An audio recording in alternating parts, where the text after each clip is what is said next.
Welcome to F101 with Friends, your pit stop for all things Formula One. Whether you're here for the stats, the memes, or just figuring out what a chicane is, we've got you covered. Buckle up, because the fun starts right now.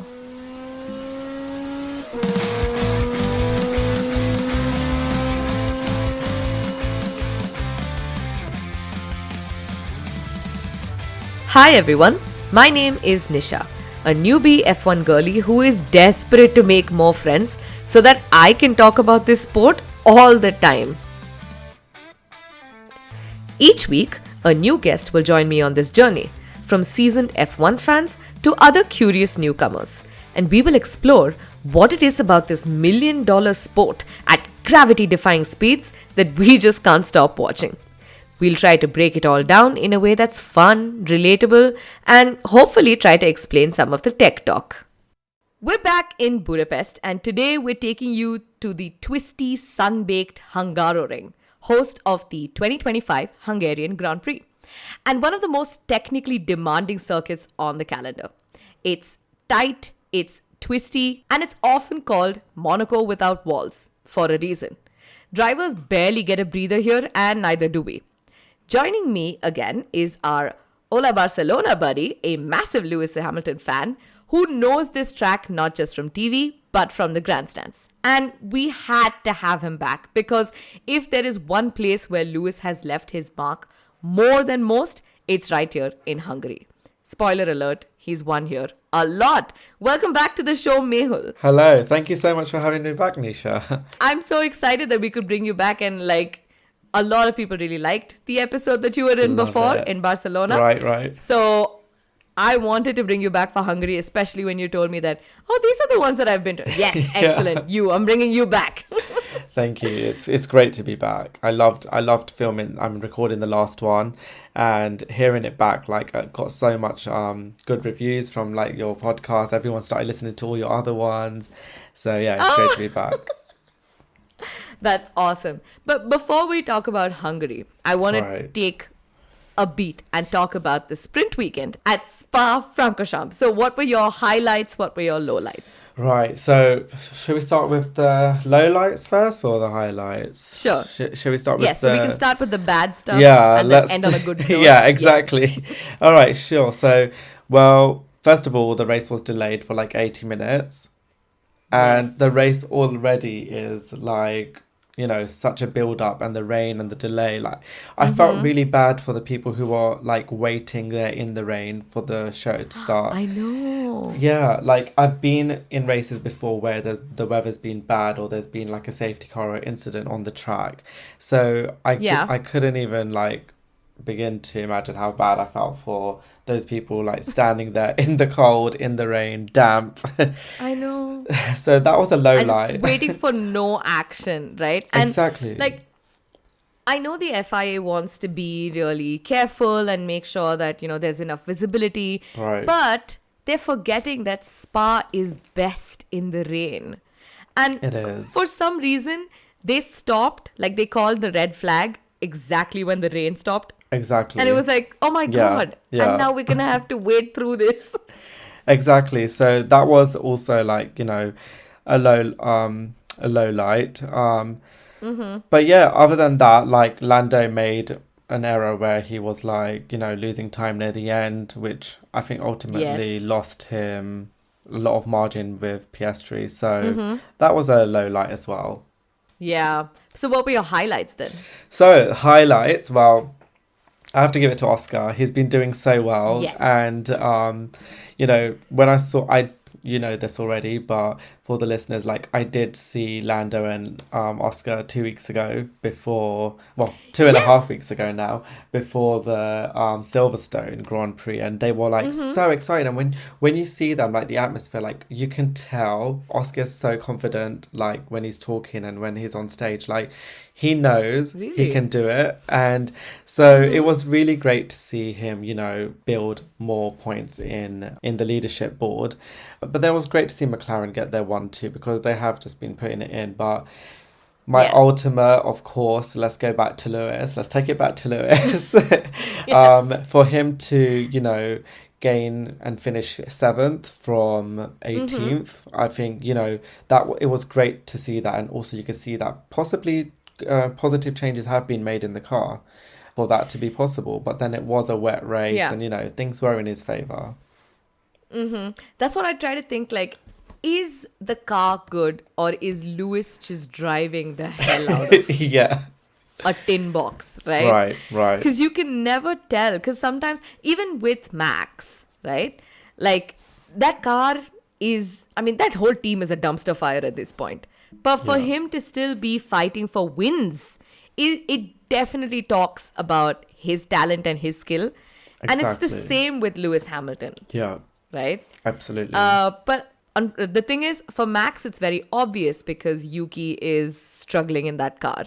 Right? Yes, yeah. But for Lewis, it's not that obvious because his teammate is equally talented. Exactly. Yeah, and Charles has been up there quite a lot, so... The favorite part for me for this entire weekend, I just thought it was the most beautiful moment of racing history, was in the sprint weekend, Oscar was P1. In the sprint, on Saturday, Oscar was P1, right. Max was P2, and then they go into that one turn at Lecombe at turn 5, yes. and Max overtakes him. Yeah. And I could see in that moment in Oscar's head, he's just thinking about it and he's thinking, I'm going to qualify P2 tomorrow and do the exact same thing to whoever is in front of me. Right, exactly. He was like, good game plan, Max. I'll steal that. Yeah. And then he did steal that, that's how he managed to get that lead, Absolutely. which I think was so good to watch. Yeah. He's such a fast learner. He is. He's learning, and that's the thing. Like the others, I feel like are racing. They have their game plans, but Piastri is almost like looking at everyone else, like, what can I pick up from these champions? Yes, exactly.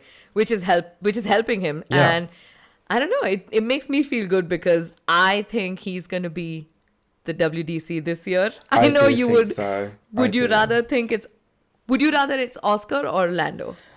So, Lando, I would love it to be Lando. Obviously, he's British. It would be great to see a British driver up there. But I think, from what we just said, Piastri is learning. Yeah. He's been picking up techniques. He's really been putting in the work. So, at this point, I really do think he deserves it. It would be fair for him to have it. So, I would be very happy for him if it was him. Yeah. I also think that McLaren has been playing the team game really well. Agreed. They let their boys race. Exactly. Yeah. And they're not favoring anyone. They're not. They're if anyone makes a mistake, well, buddy, you made that mistake. Exactly. This is your fault now. Yeah. And Zach keeps continued to say that as well. He's like, we're not favouring.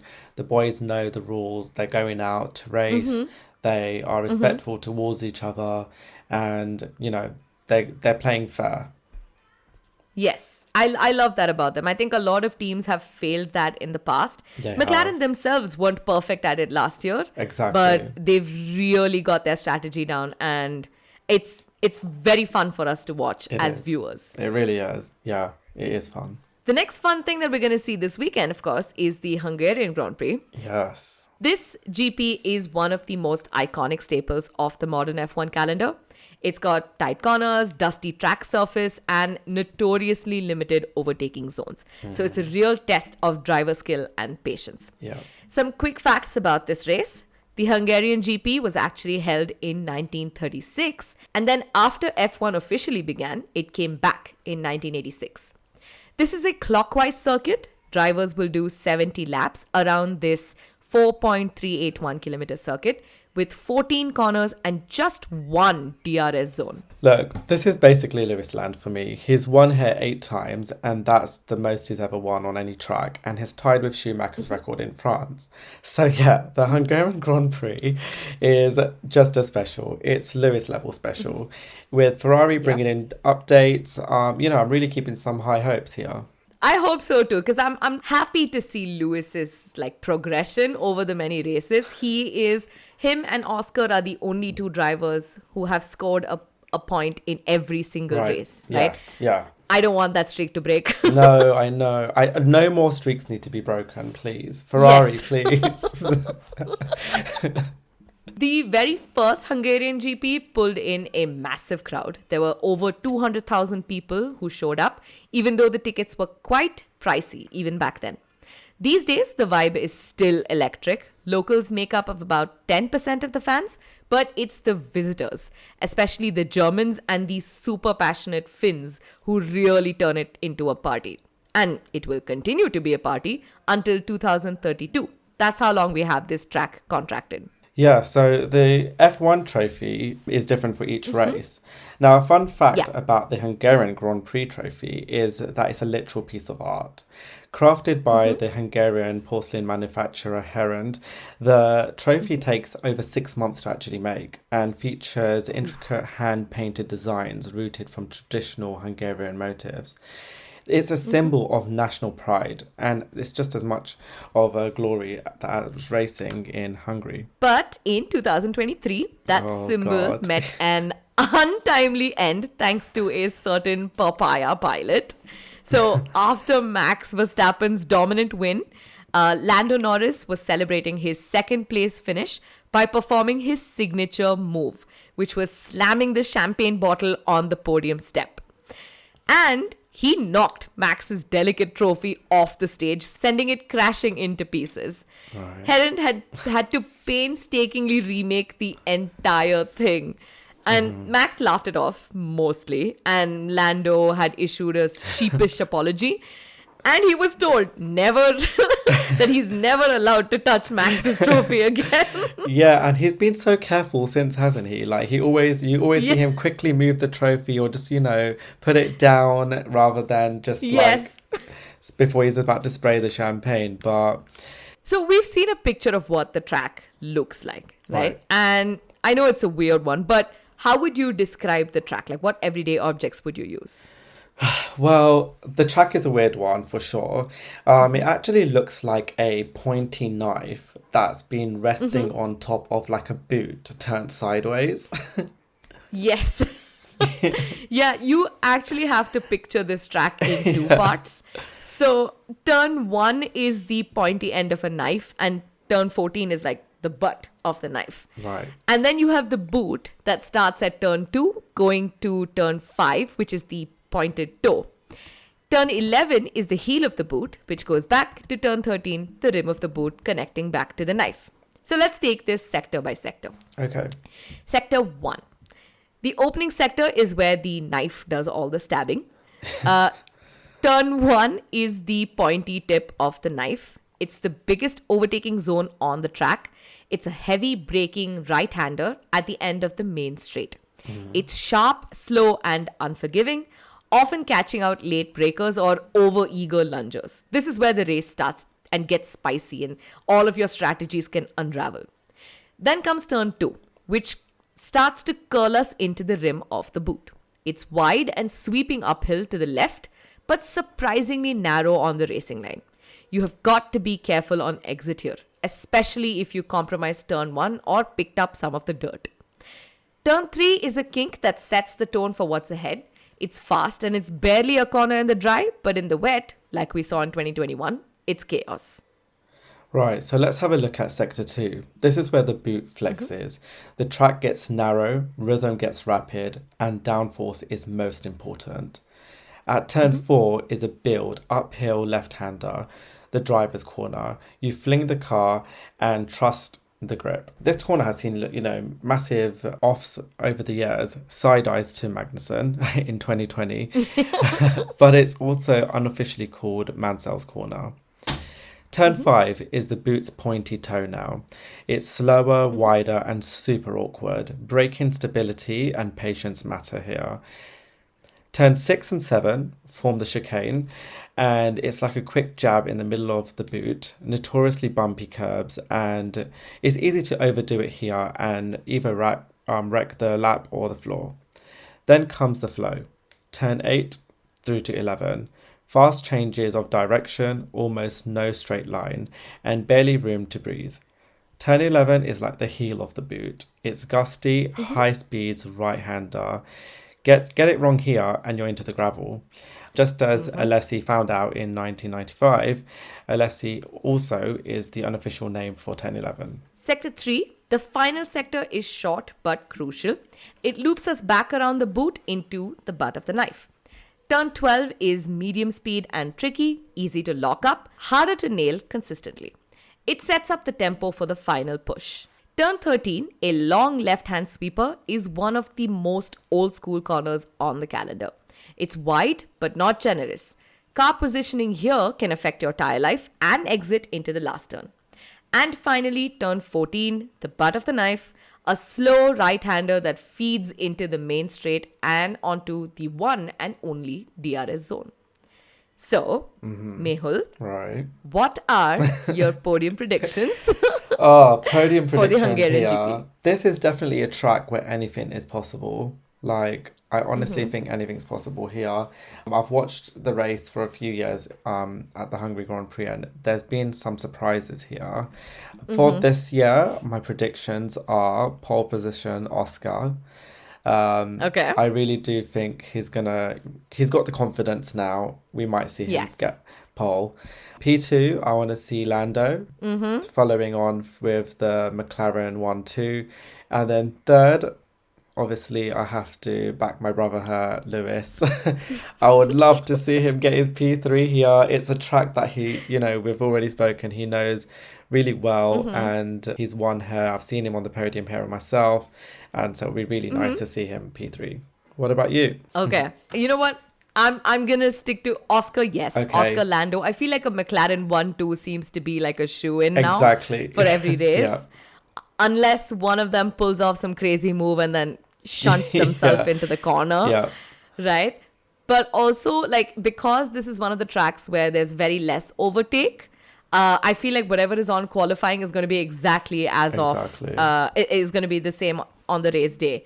So I want to say Lewis, I really do. Okay. But I would not be surprised if Max finds himself onto that podium step. Yeah. Right. Max is good on this track as well. And Red Bull has been doing a lot of experiments with like downforce settings and giving them as much speed, giving Max as Right. much speed as he Exactly. possibly can have. Yeah. So I would not be surprised if he's on the podium. We'll see. A little history behind the race. So before F1 existed, Hungary had already hosted a Grand Prix. Way back in 1936, nearly half a century earlier. The race was held on a street circuit in Neplige Park, which is a large leafy public park in Budapest. It was an ambitious event. It was meant to rival the glamour of Monaco and bring top-tier motorsport to Central Europe. And it sort of worked. And the lineup was stacked, Legendary pre-war manufacturers like Mercedes-Benz and Auto Union sent their cars. The race was fast, chaotic, and packed with on-track heroics.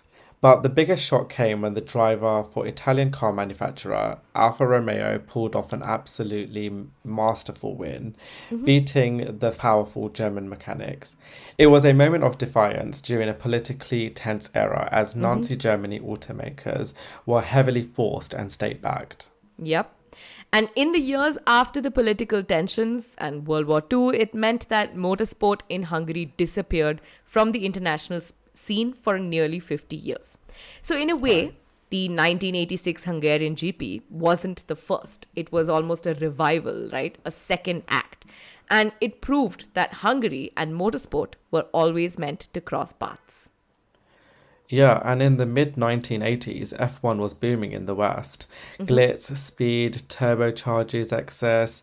But then Bernie Ecclestone had his eyes set on something no one in motorsport sports had done before, breaking into the Eastern Bloc, where it was the height of the Cold War. He first flirted with the idea of a Moscow street race. Now, imagine that.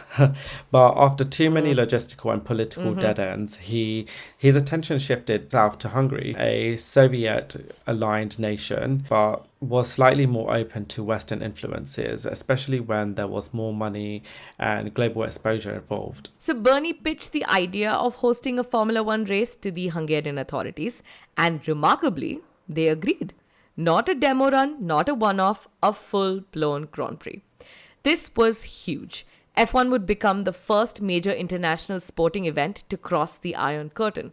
And our favorite scheming grandpa Bernie pulled off a diplomatic coup that made both the West and East take notice.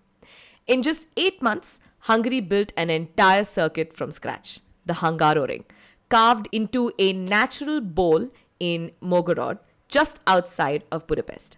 It wasn't some urban circuit compromise either. This was a permanent, purpose-built track, and in 1986, the very first Hungarian Grand Prix made history. And the circuit was, heavily influenced by landscape, tight, it was twisty, and minimal elevation, but natural banking thanks to the valley layout. Spectators could sit almost anywhere here and still get a view of the track, a rare feature even today. And of course, later in the episode, we'll be talking about my experiences in 2022 for when I visited the track. Yes. But over the years, while the circuit layout hasn't changed much, it's become a favourite amongst the fans who love a old school feel, dusty Fridays, strategy heavy Sundays, and although it can get cold on track sometimes, it's slightly wet and warm in Budapest in the summer heat in the city. So let's dive into the moments at the Hungarian GP that are a pure must-play F1 audio. Because despite its reputation as stop and go and processional, Hungary has delivered some jaw-dropping stories. We start with 1997.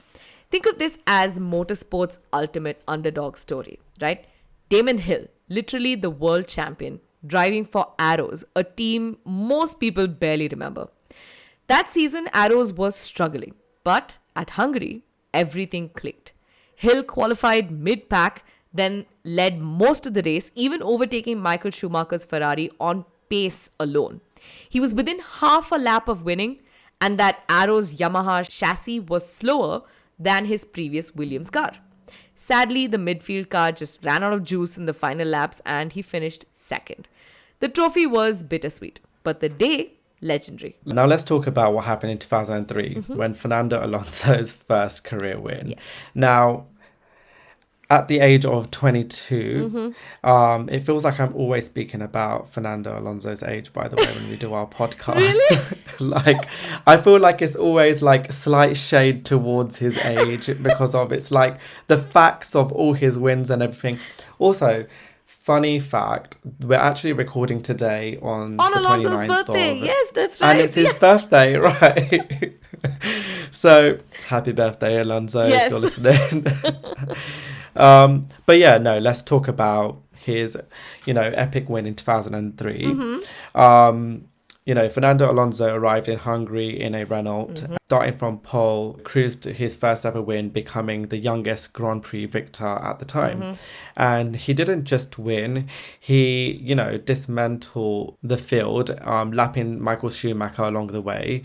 And the race didn't just change Alonso's life, it marked Renault's return to the winner's circle and put Hungary back on the map where anything was possible. Yes. 2006, Jenson Button's lightning bolt debut. Button had waited almost 113 races for a win, and then Hungary delivered in spectacular fashion. A sudden shower caused carnage just before lights out, and Button, starting P14, just calmly drove. Rain tires, slicks mid-race, safety cars, ice-cold nerves, he handled it all. He crossed the line nearly 30 seconds clear while the rest was scrambling in chaos. It was Honda's first win since 1967 and it felt very emotional. Very emotional. In 2007, Alonso vs Hamilton's pit lane ploy. Yes. This was F1's political bonus mode. Yes. Alonso and Hamilton had an agreement for qualifying and Hamilton was supposed to let Fernando pass for a tow. Hamilton stayed ahead and then Alonso, thinking he'd been wronged, deliberately tried to block him in the pit lane, and Hamilton tried to do his final run and Alonso took pole and then of course got his 5th-place grid penalty, putting Hamilton on pole instead. Epic. Which is hilariously comedic on reflection now, but the kerfuffle made the start of McLaren's internal civil war. Hamilton versus Alonso is quite a war that we all remember. Yes. It is. In 2009, there was an incident which is not really for the faint-hearted. Felipe Massa was hit by a flying spring in qualifying, which sent him straight into the fence at turn 2. He was helmet struck and had to sit out the rest of the season. And I remember, I think this basically happened. Rubens Barrichello in his Braun GP car was in front of him. And his spring was what went flying out and hit Felipe Massa in the helmet. Right. Yeah. And it was so close to his eye that he almost lost sight in one side. But he just got extremely lucky and it missed his eye by just a little bit. And so lucky. Yeah. I remember in the Braun GP documentary, Rubens was talking about it and he felt so miserable because Rubens is Brazilian, Massa is Brazilian, and he felt like he was betraying his own, countryman. Yeah, absolutely. Yeah. In 2014, Hamilton refuses team orders in Mercedes showdown. Yes. Mercedes asks Hamilton to let Rosberg through mid-race, reasoning with Nico he had fresher tyres and could go faster. Lewis, well, he said no. His exact quote was actually, "I'm not slowing down for Nico. If he wants to overtake, he can overtake." He fought through from the pit lane, finished P2 ahead of Rosberg, who eventually got into P4. And Daniel Ricciardo got the win. Yes. And inside tensions were, it showed that the pressure cooker that was Mercedes in its dominant era. And this is the other. I mean, I feel like anyone who's teammates with Hamilton has had quite a fight, right? Has had some altercation. Yeah. Yes. Actually, so when the race was delayed, just as a side note, when the race was delayed in Spa, Nico was actually doing commentary for Sky Sports Italia. But since nothing was happening, he just walked on over to Sky Sports, with David and Crofty and Brundle, just to chat up with them. And Crofty asked him, do you and Hamilton, do you guys stay in the same building still? And Nico said, yes. I saw this. And he was like, yes, we are friends. They even sometimes bump into each other. Yes. Apparently, when Lewis first moved in, he gave Nico a safe to keep with all of some of his jewelry, because he was scared, what if someone tries to rob? And so Nico joked about, I still have that safe, by the way. And I could just pretend I don't have it anymore. Lewis probably forgot it's even that. It's that safe. Or he just doesn't want to knock on his door. No, but apparently they've come to a good relationship now, because they used to be best friends. They right? have. And yeah, absolutely. Yeah. Lewis apparently gets Christmas gifts for Nico's kids and things like that. So it's sweet. That's nice. Yeah, that is nice. But yes, back to Hungary. 2021. Yes.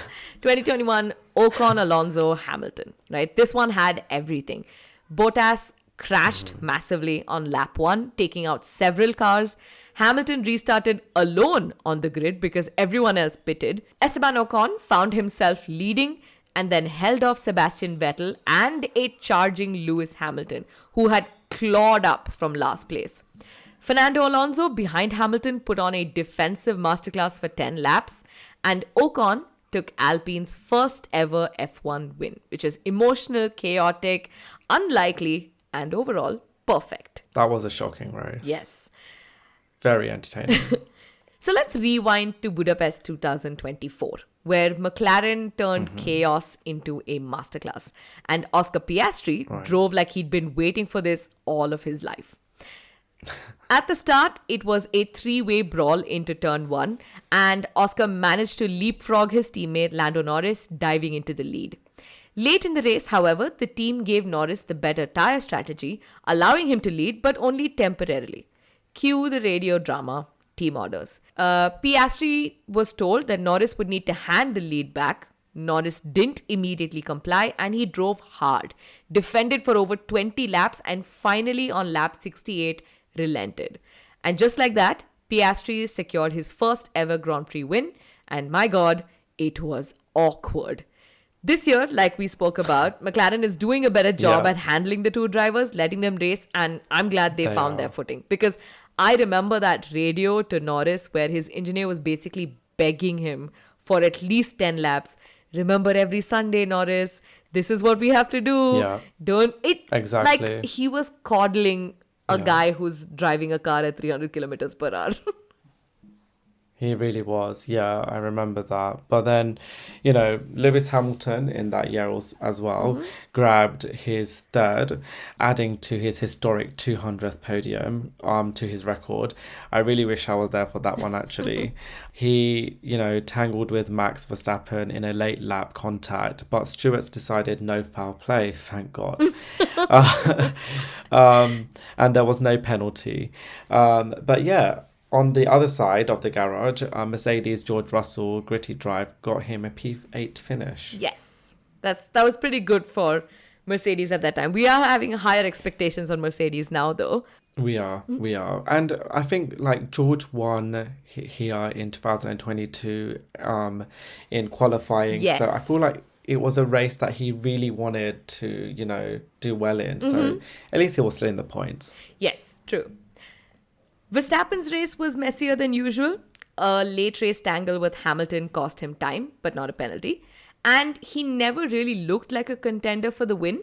Still, a top 5 recovery after early contact is classic Max. Perez pulled one of those comeback drives from way down in P16 to finish 7th. Clean overtakes, strong strategy, but again, not enough to challenge the front. Right, and Ferrari had solid points day, but not spectacular. Leclerc kept it clean and steady for P4, always in the mix, but never really threatening the podium. Sainz, on the other hand, was stuck in traffic early and, made a couple of sharp overtakes, where Ferrari's strategy was a decent one for once, but they didn't have the pace to keep up with the McLarens or Hamilton. Turning to the midfield battles, huge for Yuki Tsunoda, scoring more points in P9 and keeping that momentum going. Daniel Ricciardo missed the points by just one spot in P11, but he had a feisty race, some good wheel-to-wheel action and solid defending. Lance Stroll quietly grabbed his final point in 10th. Not flashy, but important for the team. Fernando Alonso, though, had a tough weekend. Rare mistake, reliability issues. Either way, the car gave out and was forced to retire, ending in what was shaping out to be a tough, forgettable Sunday. Ocon flirted with the points, but just didn't have the car under him to go further than P12. He kept it clean and fought hard, but Alpine's slump continued. Gasly's day was worse. He had to retire late in the race with what looked like a mechanical issue. Another 0 on the board for a team that badly needed a reset. Zhou Guanyu had a relatively uneventful, decent run into 13th. Bottas struggled more, finishing back in 16th after losing time in traffic and never quite getting into rhythm. Magnussen battled hard to finish 14th, especially in the early phases. And this is when he had some great defensive laps. And Hülkenberg had a quiet one. Well, no big moments for Haas, no real shot for points either. Alex Albon's weekend was better than the results shows. He had good pace in qualifying, but couldn't convert it on the Sunday. Got stuck in traffic and strategy didn't help him. Logan Sargent had a scrappy race and trailed in 18th. The Williams upgrades just hadn't landed the way that they had hoped. So, Mehul, how do you think that the teams are preparing this year? Well, the Hungaroring, like we mentioned before, it's called Monaco without walls. For a good reason as well. It's tight, it's technical, and overtaking is notoriously difficult. Which means that the track position is everything. And the teams will likely lean into a downforce aero setup. Expect everyone here to bring, maximum downforce, rear wings, tighter cooling packages, and an enhanced front end grip to tackle relentless series of corners, especially through the middle sector. Suspension setups, well, they'll aim to be for the agility to be responsive rather than a straight line speed, which is far less valuable here. I'm basically describing Max Verstappen's favorite car. And the Red Bulls have been, running up downforce packages in the last few races. So we might see some magic from him here, like you said before. So Pirelli is expected to bring its softest compounds to Hungary. They might even do a skip compound like C6, C5, C3, similar to what they had done in Spa. Tire degradation has been relatively high up here in the past, especially if the track is hot, and that is something to watch again this year. A two-stop strategy is often the safer call. Track evolution plays a huge role, so expect teams to hold off on critical strategy decisions until very late in the race weekend. Qualifying is king here, as overtaking is nearly impossible. As for the weather, based on the current forecast, Friday to Sunday is shaping out to be hot and dry, with temperatures hovering around 29 to 31 degrees, which could cook soft tyres quickly and increase the risk of blistering. Rain always lurks in the background in Hungary, as I found out firsthand, but for now it looks like a dry race weekend. So let's talk about how you found out about the rain in Hungary. Let's get to the best part where we talk about your experience at the Hungaroring. So give us an idea, like what was the vibe like? Was it different from the other races that you've seen? Yeah, so the Hungarian Grand Prix was actually my first ever race that I got to go to. Exciting. Yeah, so it's a special one and will always remain. I was actually meant to be here during COVID, but it got cancelled. Right. I was glad that I finally eventually got to go because I had flight vouchers, hotel vouchers. I just had to repurchase the ticket. So in that sense, it was quite convenient as well. Yeah. But the Hungarian Grand Prix really was one exciting one for the books. It was a very traditional vibe here. There weren't many fan zones, or extra entertainment in this on this track, but it made it more focusing on the race itself. You could see the cars, you could smell the tires as you arrived. As we said before, this is a track where you can see the track from anywhere really. Yeah. It really added to the atmosphere. Basically, there was quite a bit of walking here, even though we were dropped off quite close. Food and drinks were also pretty basic. There's not too much going on here. For example, if you get a burger, then you're not going to have anything but the buns and the burger. Okay. And good luck if you want some fries, because they're probably sold out. It's that basic. But still, the energy was great and the whole experience just felt really raw, authentic, and it was just perfect for real F1 fans. Oh, okay. And did you meet anyone cool? Of course. So whilst I was in Hungary, the hotel which I was staying in was a 2-minute walk from the Ritz in the city centre, and that is where the drivers, of course, stay. So one night, it was really funny. We were supposed to go on a bar crawl. We had booked it for after one of the races, because of Hungary has these underground bars, this whole area of a whole strip of cool places to go to. They do this walking tour, and we were just on our way to the walking tour, and we saw these really cool vintage supercars all lining up outside the Ritz. So we went to have a look. And then there was a Mercedes that was parked outside the hotel. And I noticed that this influencer called Lewis Darbon was actually there painting a car mural on the wall of the Ritz. And I was like, this is so cool. Let's just stay here for a little while longer and, see what's going on. Feel the atmosphere was really nice. And I really wanted to be part of the hustle bustle of it all.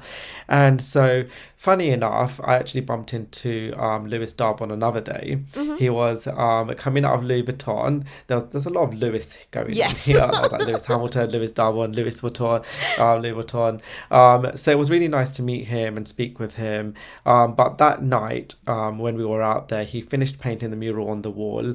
And after qualifying, we we didn't go to qualifying because we actually arrived on that day. But it was really funny because we bumped into all the drivers in the end outside the hotel. So George Russell came out. He was celebrating his first ever pole position with Mercedes.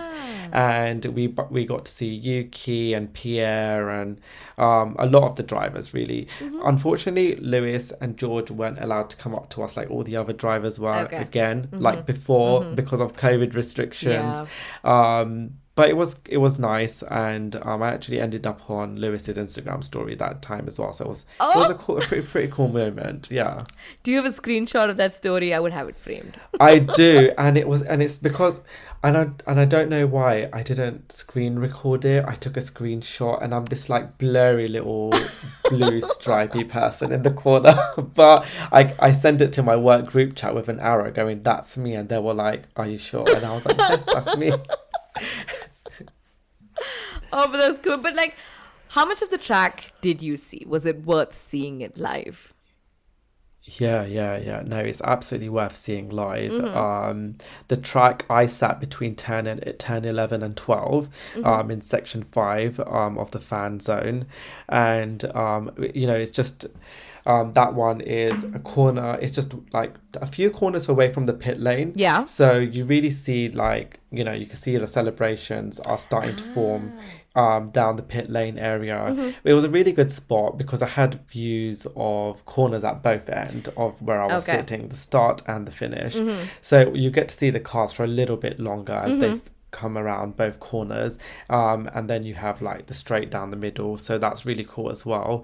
And the atmosphere and the layout really made it one of my favorite tracks that I've been to, and I'll definitely go back in a heartbeat. Oh, really? So what was like the most memorable moment for you?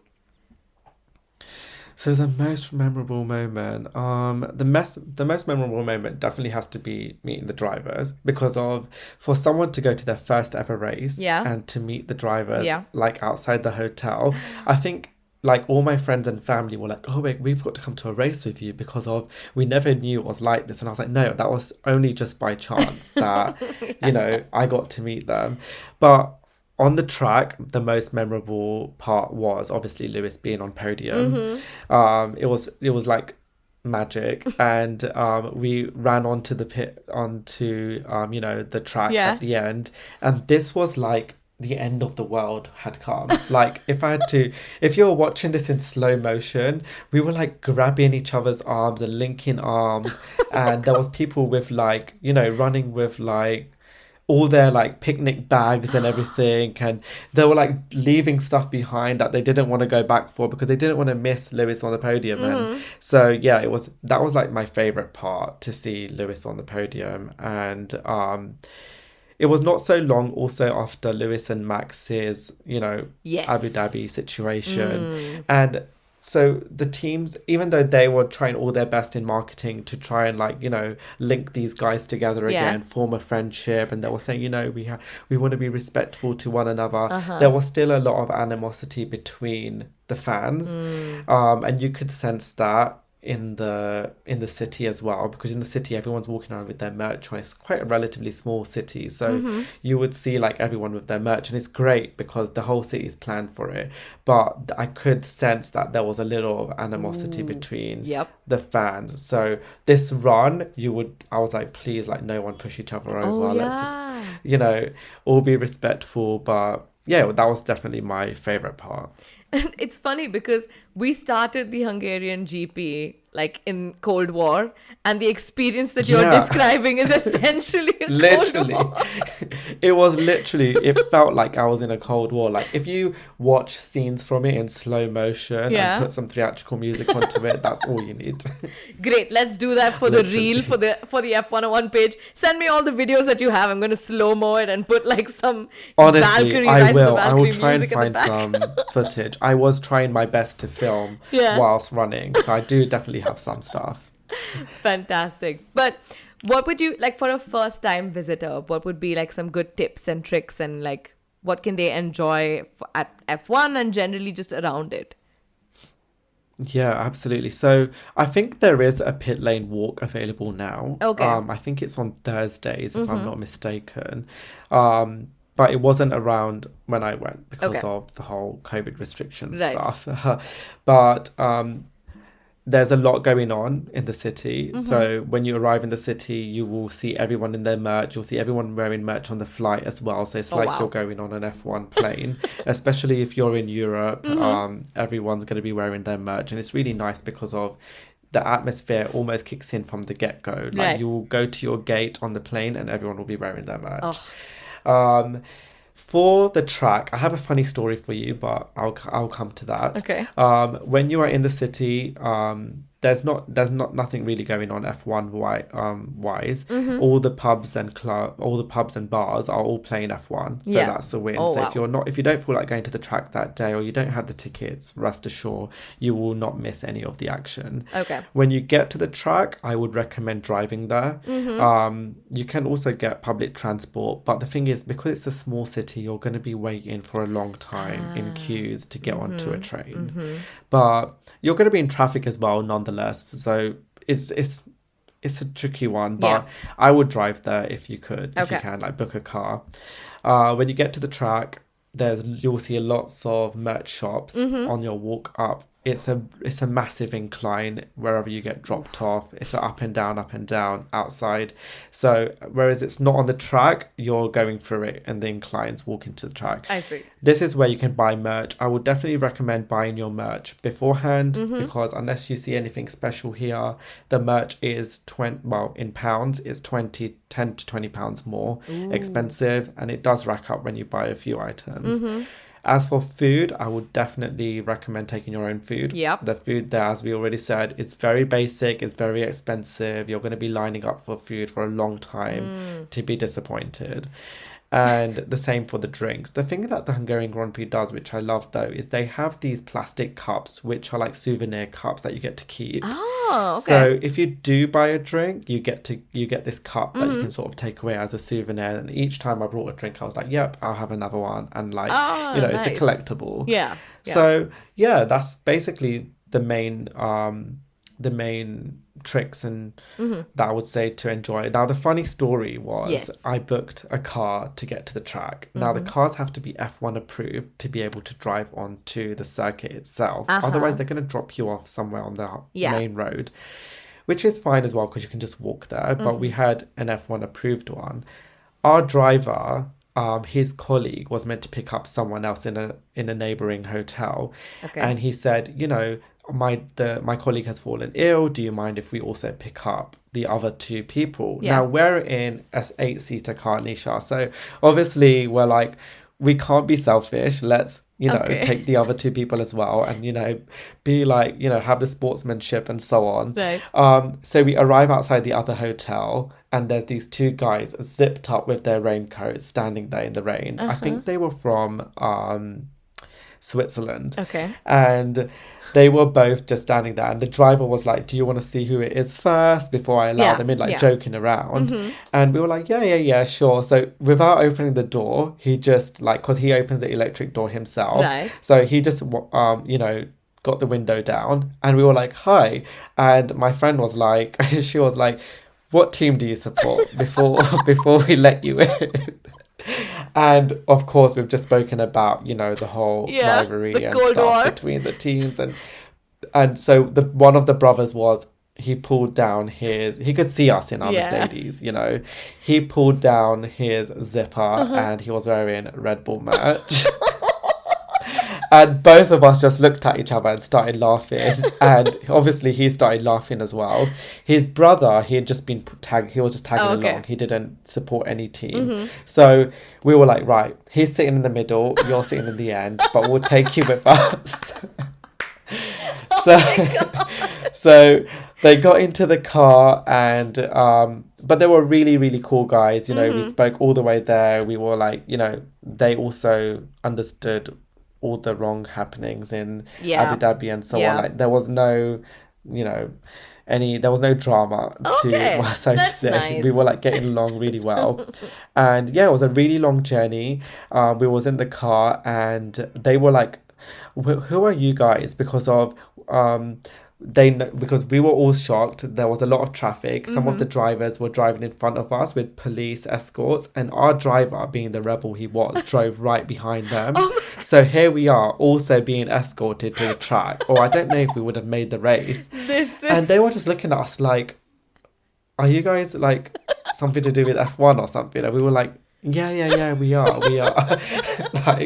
So yeah, we got to the track and they were very thankful, and it was nice to make friends along the way. Shout out to that driver though, because he seemed to be like he's really made the Yeah, experience so the much more driver fun. was racing himself, I swear. The way he got us there my in God. time, and the guys were so thankful. And they were like, which way are you going back? And we were like, no, come on, we've already got ours booked. So yeah, but we didn't see them at all for the rest of the race. All right. But maybe it's a good thing because, Lewis was on the podium. So maybe it's a good thing you didn't see them. Exactly, yeah. So I know you mentioned that you would love to go back again. So what would you do Yeah. differently? Or like, what's something you would do again? I assume booking that same driver again. Yeah. I would love to have that same drive again. I would honestly go down all the companies to find that driver again if he was working there.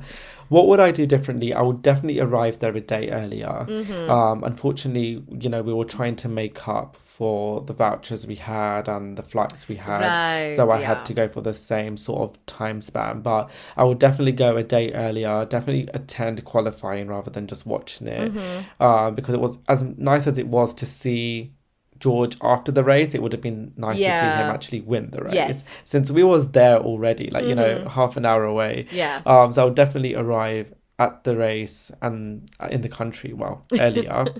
And what would I do differently other than that? Like, I would definitely wear warmer clothes. Yes. It was freezing. It was in the city, it was like 31 degrees and it was so hot. We were wearing shorts Yeah. and t-shirt.